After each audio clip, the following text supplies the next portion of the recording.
Good evening, everybody. Uneducated Economist here. So I wasn't going to do a video tonight, but I read an article and I I had to come out and talk about it and share this article with you guys. But before I get started, because this article is about Peter Schiff and EuroPacific Capital, and before I get started on it, I want to thank Peter Schiff. If he's watching this, or if he catches this video, thank you. You have been so influential in my research. I have been following Peter since the great financial crisis when I started looking into economics and, started studying the banking system and the Federal Reserve. And Peter Schiff has been there the entire time. And I can't thank him enough for all the podcasts, for all the interviews, for all the lectures that he has done. He has put countless amounts of hours worth of information out there. I mean, even if you were to watch it all, it would take you years to go through all the information that he has put out there on the internet through all the interviews and podcasts and stuff. So thank you, Peter. Very hardworking man. Now, with that being said, I don't always agree with a lot of the stuff that Peter says. Just some of the topics like where the dollar's headed. I believe that the dollar is going to bubble before it crashes.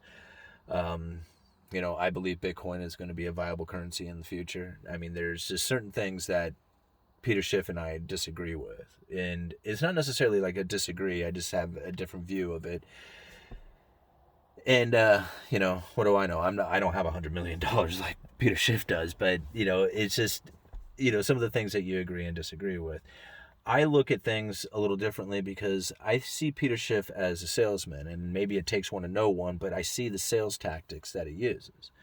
And every podcast, every interview, everything that he says out there is all trying to gear your line of thinking to convince you to send him money. The dollar's going to fail. You need to be invested in the things that he's invested in and stuff like that. That's kind of gears you towards his line of thinking, which is then, hopefully you'll send him money. That's his idea. And so I recognize that. I recognize that sales pitch that he has going. But that's not a bad deal. I mean, everybody out there is trying to sell something. I mean, it's just, it doesn't matter. I'm not trying to sell it. I'm just trying to get you guys to watch my videos. That's it. If you want to buy something, there's some hoodies down below. That's the only thing I have to sell. I don't have anything else to sell. There's nothing out there. Even if you wanted to buy something from me, I don't have anything except for the hoodies. So everybody else out there on the internet seems to have something to sell. Buy their, investment packaging thing, whatever, like learn to invest with them, or, how to buy real estate, or how to, everybody has something to sell. And Peter's no different. And, Peter puts out a lot of good educational stuff out there. If you were to watch it, you would learn a lot about the economy by watching Peter Schiff stuff. And Peter has actually corrected me on my video. He commented on one of my videos telling me, and it's pretty cool I was so honored by it that, Peter Schiff corrected me on my, in one of the comments. He says, yeah, great points that you have in your video, but you got some things wrong, and here's what they are. I couldn't believe it. I mean, I was so touched by it. I was like, man, the Peter Schiff. Cool. But this article that came out talking about his company and stuff, basically what it come down to is the authors of this article are pretty much bad-mouthing Peter Schiff, his company. They openly say it in the article that they pretty much want him shut down. So everything in this article was pretty much just beating the hell out of him. And what it comes down to is that some of the clients who had accounts with EuroPacific Capital got raided for tax evasion because of that account, from according to this article. Now, maybe some of you guys know a little bit more about this. I hadn't heard about it. Now, to be honest, over the last couple of years, I haven't listened to Peter Schiff as much as I had in the past, but I've been doing a lot of my own research, trying to come up with my own videos and my own, line of thinking and stuff like that, so I'm not mimicking somebody else. So I really haven't been following a lot of the economists and the YouTubers I used to follow in the past. So maybe Peter Schiff has talked about this and I just didn't catch it. But apparently quite a few of these people were raided. And the article goes on to talk about how, you know, there was criminals, like, you know, organized crime, or possibly like, you know, people related to that were also part of this EuroPacific capital, you know, clients and stuff like that. Like basically saying that some of his clients were linked to organized crime. There was a lot of like just bad, I don't know how to describe it. What, like bad sorry, these people over here are kind of distracting me a little bit. So it was like, you know, bad uh, presentation of them or interpretation of them. What am I trying to say here? Bad characterizing, as if Peter Schiff was like some kind of, you know, criminal himself, or that he was engaging in criminal behavior. And when I got done reading the article, I was just like, man, these people really trashed Peter Schiff on this. You know, they really gave him a ringer, ran him through the ringer on this. And I got to thinking about it. It was just like, you know, EuroPacific Capital wasn't like, you know, ripping off their customers. They were trying to get the best deal for their customers, trying to find where it is that they could keep the most money away from the government. Like if this article was written saying like how bad Peter Schiff was to his clients, then I would be like, yeah, you know, great article. But it wasn't. This is like an article talking about how, you know, it was leading towards tax evasion, which might have got his clients in trouble, which isn't good. I mean, don't get me wrong. I mean, I think that's a bad deal as far as like being a client of the Euro-Pacific Capital. But just the overall, like, you know, it wasn't like Peter was trying to rip off his clients. He was like basically trying to rip off the governments, you know, that were out there by, you know, trying to get his clients to keep more of their money. So to me, that I look at that as like cool, like good, you know. I mean, don't get me wrong. I think everybody should pay their fair share. But when it comes to taxes and the way things are kind of structured right now, and the government's can just go out there and just dump $3 trillion into stimulus packages, what's the point of even paying taxes? I mean, at this point, taxes are just pointless.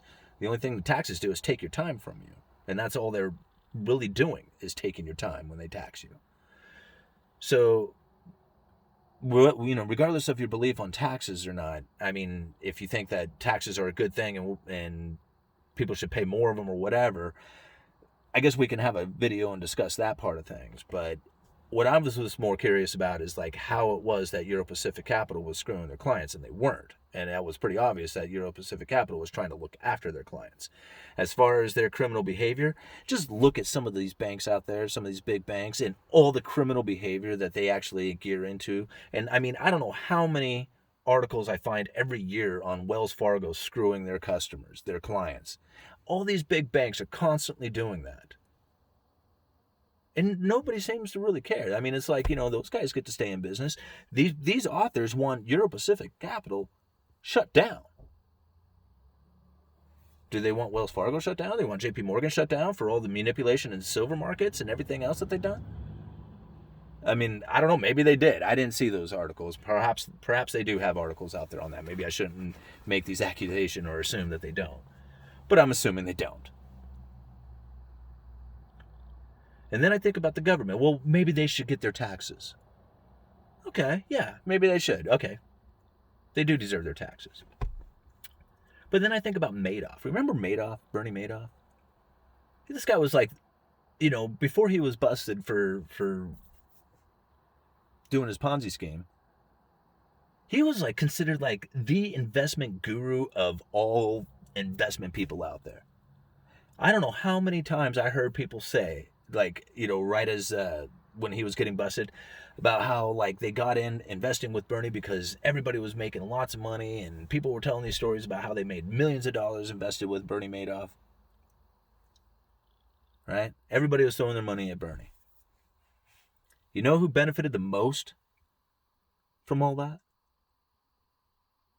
Because when the whole pyramid collapsed, I mean, people got screwed. People lost everything. But you know who really benefited from it all? Because every time one of those investments went through, taxes were paid on that. and the government collected taxes on all that Ponzi scheme, all that fraud. Did they pay any of it back? No. So, is EuroPacific really that bad? Do they really need to be shut down? Are they screwing their clients? Anyway, I'll leave a link down in the description to the article. I just found that to be a bit of an interesting one.